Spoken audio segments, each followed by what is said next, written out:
कपड़े धोने वाली बहू। शादी के पहले से ही विभा को कपड़े धोने का बड़ा शौक था। कभी नल के नीचे तो कभी तालाब के पास। अरे मेरी नीली वाली लुंगी नहीं दिख रही है।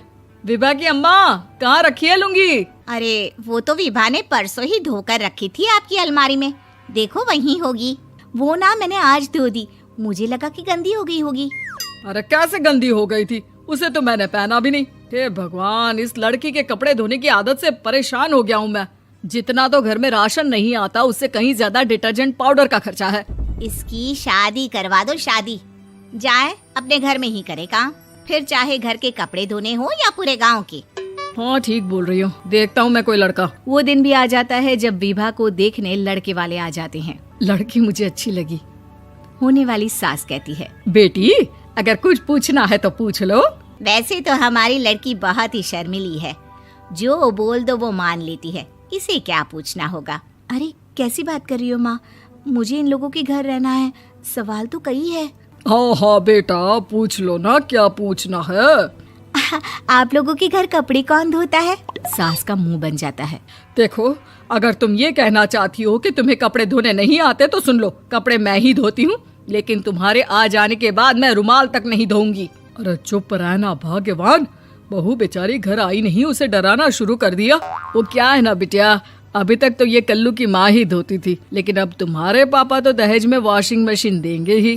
तभी विभा की माँ बोल पड़ती है, सवाल भी पूछा तो क्या। वैसे भाई साहब, मशीन की तो फिर भी कपड़े धोने की कैपेसिटी होती है, मतलब जो बिटिया दे रहे हैं ना विभा, इसे कपड़े धोने का बहुत शौक है। ये आप लोगों के क्या, आस पड़ोस गांव मोहल्ले सबके कपड़े धो दे और उफ तक ना करे।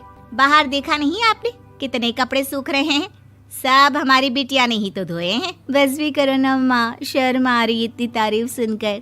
और तो और एक दाग निकाल कर दिखाओ तो मान जाओ। हाँ अच्छा, माफ करना बेटा, मैंने गलत समझा।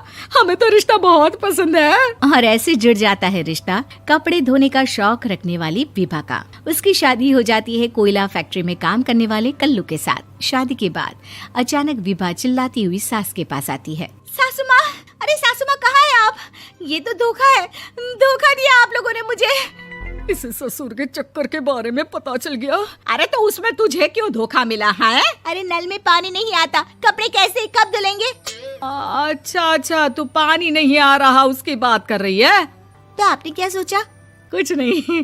अच्छा, तेरी माँ ने कहा था कि कपड़े धोने का शौक है तुझे, याद आया मुझे। शौक बोलकर कपड़े धोने वाले मेरे जुनून को कम ना आके सासू माँ, कपड़ा धोना मेरा गुरूर है। तभी पति भी वहाँ आ जाता है। अभी मैंने इसे सनी देओल की फिल्म दिखाई है, उसी के डायलॉग मार रही है माँ। अच्छा सुन, साफ बता रही हूँ, पानी सुबह 4 से 6 और शाम को 10 से 12 आता है, समझी? विभा टाइमिंग सुनकर हैरान हो जाती है। ये क्या भूतों का मोहल्ला है? सुबह 4 बजे उठकर कौन कपड़े धोता है? 4 बजे टंकी में पानी जाता है, फिर सारा दिन धोना ना, किसने मना किया? अरे कैसी बात कर रही हैं? 200 लीटर की टंकी में कितने कपड़े धो लूंगी मैं, सुबह ही उठ जाऊंगी मैं। अब क्या था, विभा सुबह 4 से लेकर रात के 12 बजे तक कपड़े ही धोती रहती। एक रोज सास पड़ोस से निकलकर कहीं जा रही होती है कि साथ वाली कहती है, हाँ कल्लू की माँ, जरा ये बताओ कि 2 साड़ी है, 2 ब्लाउज और एक पेटीकोट और एक नाड़े वाला लंबा कच्छा। हाँ तो? अरे तो क्या, कितना लोगी धुलाई ये बताओ। धोबन दिख रहे हैं हम क्या? हमारे पति सरकारी नौकरी से अभी रिटायर हुए हैं और बेटा सुपरवाइजर है कोयला फैक्ट्री में। धोबन समझ रखा है हमें। हाय रे कल्लू की अम्मा, माफ कर दो, वो तो मोहल्ले में यही सब बता रहे थे कि तुमने बहू को कपड़ा धुलवाने के काम में लगा दिया है। सास को पड़ोसन की बात सुनकर गुस्सा आ जाता है। वो घर पहुंचती है जहां घर के बाहर ही इतने सारे कपड़े सूख रहे होते हैं जितने कि किसी धोबन के घर पर। अरे ओ कल्लू की दुल्हन, बाहर निकल।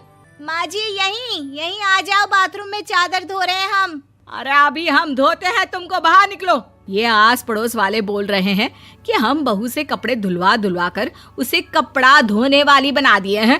अरे छोड़ो ना माँ जी, किन लोगों की बातों में आती हो? आस पास के लोगों का तो काम ही होता है कि वो किसी तरह सास बहू को लड़ा दे। बहू सारे घर के कपड़े धोती है, ये क्या कम है? बोलिए। सास को भी लग जाता है कि वो बहू का ये सनकीपन नहीं छुड़वा सकती, इससे अच्छा है कि खुद ही चुप हो जाए। एक रोज सास और बहू मंदिर जाते हैं, जहाँ सास की साड़ी वहाँ खड़ी भीख मांगने वाली से मिलती है। माँ जी क्या बात है, आपकी साड़ी उस भिखारन से कितनी मिल रही है ना? हाँ हाँ देखो तो, दोनों की साड़ी मिल रही है। क्या बात है कल्लू की अम्मा, तुम खुद को तो अफसर की बीवी बताती हो और ऐसी सिंपल सी प्लेन साड़ी पहनकर घूमती हो। सिंपल और प्लेन नहीं है ये साड़ी। तो क्या सोने के धागे से फूल बने हैं? कुछ भी सासू माँ, कुछ भी। हाँ बने थे इस साड़ी में सोने के धागे से फूल। मेरे पति लेकर आए थे मद्रास से स्पेशली मेरे लिए 10,000 की। ताहे भाई साहब इस भिखारन के लिए भी सेम टू सेम साड़ी लेकर आए होंगे 10,000 की। सास उस वक्त तो कुछ नहीं कहती, लेकिन बहू के साथ घर आती है और अलमारी से एल्बम निकाल कर लाती है। ये साड़ी देख रही है, ये वही साड़ी है जिसे मैंने अभी पहना था। इस साड़ी में ये जो चमकदार फूल दिख रहे हैं ना, ये सोने के धागों से काढ़े गए हैं। लेकिन तू लोकल वॉशिंग मशीन ब्रश से घिस घिस कर सारे फूलों को निकाल कर साड़ी प्लेन कर दी। मुझे माफ कर दीजिए सासू माँ। और तो और, जब मैंने तुझे तेरी गलती के लिए कुछ नहीं कहा, लेकिन तूने तो सबके सामने मेरा मजाक ही बना दिया। क्यों? बहू को समझ में आ जाता है कि अब से उसका कपड़े धोना बंद।